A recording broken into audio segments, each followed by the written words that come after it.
Alright everyone, welcome back to Cody's Lab. So I got my friend Arthur here, and we're standing on the side of I-80 at 3 o'clock in the morning, and we're going to be mining some platinum from the side of the road. We got our brooms, we're going to scoop up some dust. It's the idea that platinum is lost to your catalytic converter, and we can recover that platinum because it's going to be on the side of the road here. So we're going to get us a sample, and I'm going to process it and see if we can actually do it. Ready for this? Let's get going. All right.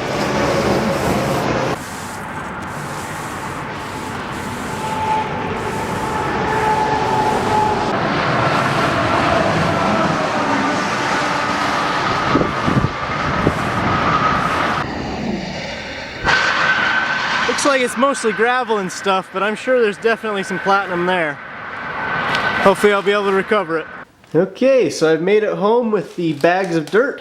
Now all I've got to do is process this to remove the pieces of gravel, the cigarette butts, and the tire pieces. So the first thing I'm going to do is remove all of the large pieces by sifting it down. I don't think I'll lose very much platinum by taking these large chunks out of there, because ultimately the platinum particles are going to be incredibly small, possibly even just a few atoms in size. That also means I really can't use gravity methods to separate them because they're going to flow basically just the same as any mud particle would. This material here appears to be primarily ground up concrete from the freeway, and there's a lot of little bits of rubber strewn throughout it, probably coming from tires. So I've been screening this material down even farther using this coffee filter thing that I found, and it works to get this incredibly fine. It's basically dust by the time it's done with it. And I think what I'm going to do is I'm going to take a sample and just do a fire assay on it. 146 grams. You know what? That's about right. I think these can do up to 150 grams a sample. In this video, I'm not going to be processing massive amounts of platinum. I'm just going to be taking a sample and seeing if there's platinum there or not. Perhaps I'll do another video sometime where I process much more material and see if I can actually get a valuable bead going. Anyway, let's mix up the flux. This is primarily sodium carbonate, and that will act as a solvent which will actually dissolve the rock dust. There's also some borax to help thin out the liquid, and the orange that you can see is actually some lead oxide. The lead oxide will react with a little bit of flour that I've got in there, which is actually those little lumps you see there, and the flour will take the oxygen from the lead oxide, forming lead metal, which will then dissolve the platinum and then bring the platinum down to the bottom. Let's add this flux. Looks like I'm going to need a little bit more. This is a fresh, clean crucible, by the way, so there's no contaminants of any foreign metals other than what was actually in our sample. Time to load the sample into the furnace. So while that's cooking, I thought I'd talk to you guys about why I think that there'd be platinum on the side of the road. You see, I've done some work on catalytic converters, and I noticed that new ones have way more platinum than old ones. In fact, I figure that after about 100,000 miles, the catalytic converter loses about half of its platinum. Along this particular section of road, there's roughly 10,000 cars that go by per day. That means that over a 1-mile stretch of road, in 10 days, there's been 100,000 miles driven, which means there'd be half the amount of platinum in a catalytic converter dumped onto the side of the road. Since catalytic converters contain 2 to 3 grams of platinum, it seems reasonable that after about a year, there could be up to an ounce of platinum per mile of road. Now, of course, most of that platinum probably doesn't actually stay on the road, but I'm certain that I'm able to accumulate some of it. All right, let's see if it's ready. It looks hot enough.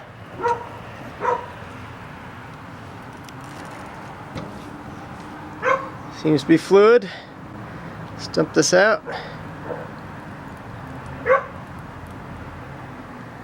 Okay. There we go. There's the lead.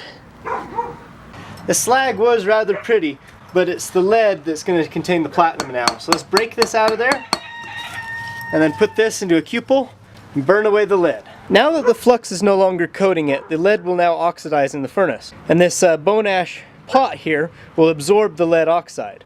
The precious metals, however, will not oxidize, and so they'll remain as a metallic bead sitting right in the middle of this. At least, that's the idea. It's now the moment of truth. Let's see if we've got anything here.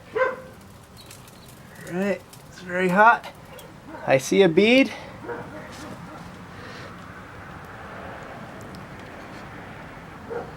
Yeah, there we go. Just flashed over. Now just looking at this, I can tell you right now that that is a bead of a very high melting point metal that obviously does not oxidize. Which means we've actually got some platinum group metals here. It's not a very big bead though.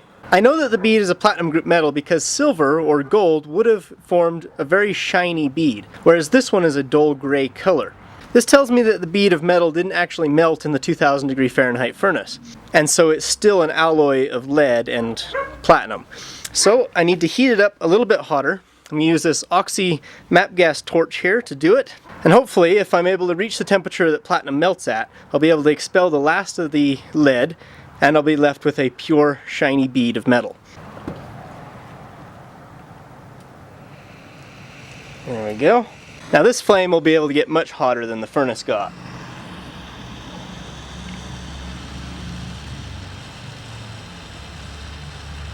Now that we've gotten rid of the last of the lead, the bead is now shiny. Okay, so I've got the bead in the calipers. You can see the size there on its largest axis. As the bead is kind of pancake shaped. So let's see if I can measure the other dimension now. There's its smallest dimension there. Let's see if this scale is accurate enough to weigh this little bead. Okay, it's on there. Yeah, you know what? As accurate as the scale is, it's not measuring anything. So I now have the bead inside of a test tube sitting in a beaker full of warm water. To make it so we can see it better, I have a magnifying lens here.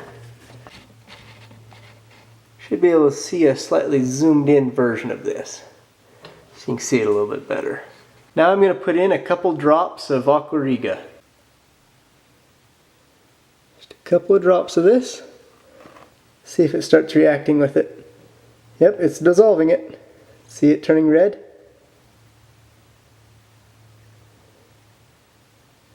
I think it's working. There's not very much metal in there to dissolve though. This right here proves that it's not silver because silver does not react like this in aquariga. Silver would just turn white and not dissolve. So now that it's done reacting, I've pulled the solution up into this pipette so that I can remove it. But there's a little bit of residue right here. I think that's actually my silver there. I'm going to take this solution out of there. I'm going to evaporate it down to remove the nitric, and then I'm going to see if I can precipitate the platinum out of it.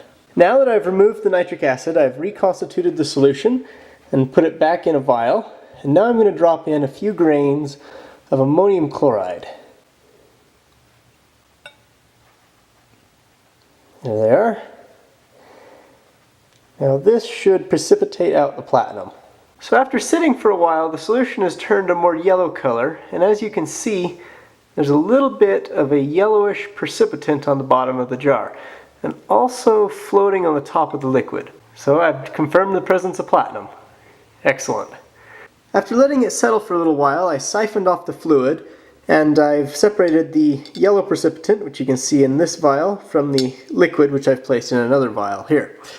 Now I'm going to add a crystal of sodium chlorate to this.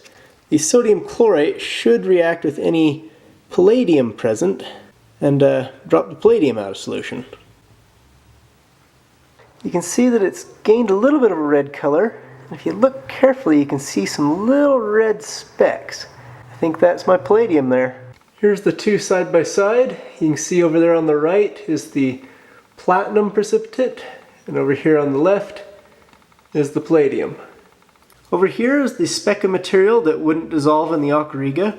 My guess is it's primarily silver, but it could also contain iridium and ruthenium as well. Now it wasn't pure platinum, but I think that bead was probably roughly half platinum. But I went through the calculations assuming that it was pure platinum. You guys can check my work, but I came up with a value for 6.7 grams per ton of the fine sifted stuff. The bulk material might be significantly less.